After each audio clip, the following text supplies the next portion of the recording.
আশা করি সব বন্ধুরা ভালো আছো, সুস্থ আছো। আজ বানাবো তেল কই। প্রথমে কই মাছগুলোকে ভালো করে লবণ মেখে আমি 2-3 বার করে ধুয়ে নিলাম। ধোয়াটা ভীষণ দরকারি, একটু লবণ মেখে ধুবেন, দেখেন ভালো পরিষ্কার হয়। প্রথমে কই মাছগুলোর মধ্যে নুন আর লবণ দিয়ে ভালো করে সুন্দর করে মেখে রেখে দেব। আজ মায়ের হাতের তেল কইটা খুব মনে পড়ছে, তাই আমি আপনাদের সাথে মার হাতের বানানো তেল কইটাই শেয়ার করতে যাচ্ছি। এবার মাছ ভাজার জন্য প্যানে দিয়ে দিলাম সরষের তেল।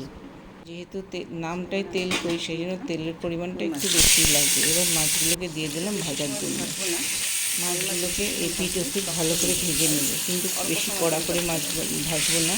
কই মাছ বেশি কড়া করে ভাজলে টেস্টটা চলে যায়, আর যেহেতু তাজা মাছ সেই জন্য কম করে একটু পাতলা করেই ভাজবো।